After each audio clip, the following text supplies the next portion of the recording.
హైదరాబాద్ లో ఉచిత కన్సల్టేషన్ మరియు స్క్రీనింగ్ కొరకు ఎవిస్ హాస్పిటల్స్ ని సంప్రదించండి. నమస్కారం అండి. నేను డాక్టర్ మావా శ్రీనివాస్ మాట్లాడుతున్నానండి. నేను కార్డియాలజిస్ట్ని. శనివారం పొద్దున్న మనం ఒక దురదృష్టకరమైన, దిగ్భ్రాంతికరమైనటువంటి వార్త మనం పేపర్లలో, టీవీల్లో చూసాం. సీనియర్ నటుడు, నటకిరీటి అని చెప్పబడేటటువంటి రాజేంద్ర ప్రసాద్ గారి ఏకైక కుమార్తె గాయత్రి గారు శనివారం పొద్దున్న ప్రాణాలు విడిచారని మనం ఒక వార్త వింటున్నాం. సో నేను దాని గురించి మాట్లాడటానికి కారణం ఏంటంటే, ఒకటి రాజేంద్ర ప్రసాద్ గారు మా తరం అప్పుడు యువతకి ఆయన చాలా సుపరిచితులు. వరుసబెట్టి 100 సినిమాలు తీసినటువంటి ఘనత ఆయనకున్నది. అంతేకాకుండా కృష్ణా జిల్లా మా ఊరు దగ్గర ఉన్నటువంటి ఆయన. ఇదంతా పక్కన పెట్టి ఇది ఒక గుండె అంశానికి సంబంధించింది కాబట్టి కార్డియాలజిస్ట్గా నేను మాట్లాడటానికి ముందుకొచ్చాను. సో ఇంతకీ మనకి న్యూస్ ఐటమ్స్లో వాడికి తెలిసిన దాని ప్రకారము గాయత్రి గారికి వయసు 38 ఏళ్ళు. ఆవిడకి శుక్రవారం రాత్రి పొట్ట పైభాగంలో పొట్టలో నొప్పి రాగా, సో తీవ్రమైనటువంటి నొప్పి రావడంతో ఆవిడ హాస్పిటల్కి తీసుకెళ్ళడం జరిగింది. సో ఆ తర్వాత అఫ్కోర్స్ ఎవాల్యుయేషన్లో వాళ్ళకి పొట్ట ప్రాబ్లం లేదు, ఇది గుండె ప్రాబ్లం అని తెలియడంతో గుండెకి సరి చేసే ప్రయత్నం చేశారు. కానీ అప్పుడే కాస్త డిలే అవడంతో ఆవిడని కాపాడలేకపోయారు డాక్టర్లు. ఇక్కడ 38 ఏళ్ళకి హార్ట్ అటాక్ రావడం ఏమిటి, అది కూడా లేడీకి చాలా మనం ఆశ్చర్యపోయేటటువంటి అంశం. మామూలుగా వయసుతో ఉన్నటువంటి ఆడవాళ్ళు అంటే ఆల్మోస్ట్ 18 ఏళ్ళ నుంచి ఒక 45-50 వయసు దాకా ఆడవాళ్ళకి హార్ట్ అటాక్ వచ్చే ఛాన్స్ బాగా తక్కువ. సో ఎందువల్ల మనం అనుకుంటాం, చాలాసార్లు చెప్పాం, ఆడవాళ్ళ హార్మోన్స్ ఏవైతే ఉంటాయో వాటి వల్ల హార్ట్ అటాక్ రాకుండా ఆడవాళ్ళకి ప్రొటెక్షన్ ఉంటుంది. కానీ తీవ్రమైనటువంటి హార్ట్ అటాక్ రిస్క్ ఉంటే తప్ప ఈ వయసు వాళ్ళకి హార్ట్ అటాక్ జనరల్గా రాదు. అది ఒకటి. సో 38 ఏళ్ళ వాళ్ళకి హార్ట్ అటాక్ రావడానికి కారణం ఏంటి జనరల్గా అనుకుంటే, స్ట్రాంగ్ ఫ్యామిలీ హిస్టరీ. సో 2 మనుషుల కంటే ఎక్కువ వాళ్ళ ఫ్యామిలీలో హార్ట్ అటాక్ వచ్చి ఉన్నా అదొకటి. ఆఫ్కోర్స్ ఈవిడ యువతి, నిజం చెప్పాలంటే లేడీ.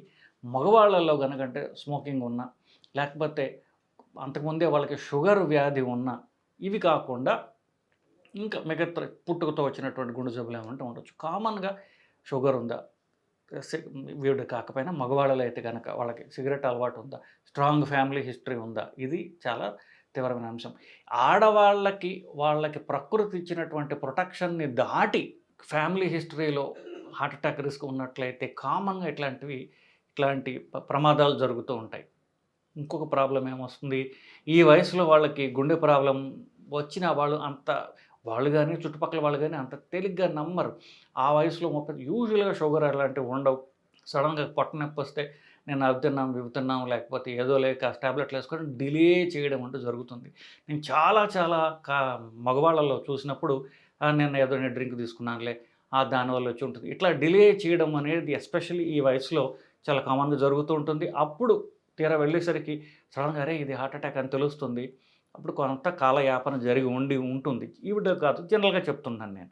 అఫ్కోర్స్ బాగా ఎమోషనల్గా ఉండే ఆడవాళ్ళు ఎవరైనా ఉన్నట్లయితే వాళ్ళలో తీవ్రమైనటువంటి ఒక ఎమోషనల్ ఇది వచ్చినప్పుడు కూడా గుండె హార్ట్ అటాక్ కాకపోయినా గుండె బలహీనపడటం అంటూ అప్పుడప్పుడు చూస్తూ ఉంటాం. దాన్ని టెక్నికల్ పేర్లు ఉన్నాయి, టాకౌట్ సుబో అంటారు, ఇవన్నీ అంటారు. అంటే తీవ్రమైన ఎమోషన్ వల్ల గుండె సడన్గా బలహీనపడటం. కానీ ఎక్కువగా ఇవి కొలెస్ట్రాల్ సంబంధించిన వీటి అంటే ఫ్యామిలీ హిస్టరీ ద్వారా కొలెస్ట్రాల్ పెరిగి హార్ట్ అటాక్ రావడం జరుగుతూ ఉంటుంది. ఇది ఒక అంశం. రెండో అంశం ఏంటంటే, కడుపు నొప్పి హార్ట్ అటాక్ అవునా కాదా. సో హార్ట్ అటాక్ నొప్పి అనేది ఏమిటి ఉంటుందని మనం చాలాసార్లు అనుకున్నాం. ఒక్కొక్కసారి దాన్ని గుర్తు తెచ్చుకునే ప్రయత్నం చేద్దాం. పొట్ట పైభాగం నుంచి ఛాతీ మధ్య భాగంలో గొంతు, అలాగే కింద దవడ, ఈ సెంట్రల్ యాక్సిస్లో వచ్చే నొప్పి గుండె నొప్పి అయ్యే అవకాశం ఉన్నది. ఎడం భుజము, ఎడం చెయ్యి కాదు, సెంట్రల్లో వచ్చేది ఎక్కువగా గుండె నొప్పి అయ్యే అవకాశం ఉన్నది. ఈ నొప్పి ఎడమ భుజం కానీ ఎడమ చెయ్యి లోపలి భాగాన్ని కానీ పాకుతుంది. బట్ వచ్చే నొప్పి ఇక్కడ రావడం అనేది తప్పదు. ఎడమ నొప్పి, ఎడం భుజం నొప్పి, ఎడం చేయి నొప్పి కాదు, సెంట్రల్ యాక్సిస్లో వస్తుంది. ఈ యాక్సిస్ ఎక్కడ మొదలవుతుంది, పొట్ట పై భాగంలో మొదలవుతుంది. ఎందువల్లంటే గుండె కింద భాగంలో ఎప్పుడైతే దెబ్బతిన్నట్లయితే గుండె కుడి పక్కన రక్తనాళం దెబ్బతినడం ద్వారా గుండె కింద భాగంలో గనక గుండె కింద భాగం అంటే ఆల్మోస్ట్ పొట్ట మీద ఉంటుంది కదా. సో గుండె కింద భాగంలో గనక హార్ట్ అటాక్ వచ్చినట్లయితే అది కడుపు నొప్పి కింద అనిపించే అవకాశం ఉంటుంది. ఇది జాగ్రత్తగా మనం గుర్తుపెట్టుకోవాల్సిన విషయం. ఎవరికైతే హార్ట్ అటాక్ వచ్చే రిస్క్ ఉంటుందో, షుగర్ ఉన్నవాళ్ళు, సిగరెట్ అలవాటు ఉన్నవాళ్ళు, లేదా ఎక్కువ ఫ్యామిలీ హిస్టరీ స్ట్రాంగ్గా ఉన్న వాళ్ళకి కడుపు నొప్పి వచ్చినా సరే అంత తేలిగ్గా తీసుకోవద్దండి. సో కడుపు నొప్పి రావడం, చెమటలు పట్టడం, కళ్ళు తిరగడం లాంటివి జరుగుతూ ఉంటే అది మామూలు కడుపు నొప్పి కాదు. అది కొంచెం మనం కడుపు నొప్పి కంటే ఎక్కువ రిస్క్ ఉన్నటువంటి సమ్ ప్రాబ్లం. దానికి ఒక్క ఈసీజీ తీసుకోవడం అనేది ఎంతో ప్రాణాలను కాపాడేటటువంటిది. సో తక్కువ వయసులో ఉండి కడుపు నొప్పి వస్తోంది కదా, ఇదేదో మగవాళ్ళైతే నేను చెప్పినట్టుగా మాటిమాటికి ఏదో ఆల్కహాల్ రిలేటెడ్ ఏదో అనుకొని అంత తేలిగ్గా తీసుకోవడం కంటే ఒక్క ఈసీజీ తీసుకున్నట్లయితే విలువైన ప్రాణాలని మనం కాపాడవచ్చు. ఇంకొక్కసారి రాజేంద్ర ప్రసాద్ గారికి నా ప్రగాఢ సానుభూతి తెలుపుతూ నేను ఈ వీడియోను విరమిస్తున్నానండి. నమస్కారం.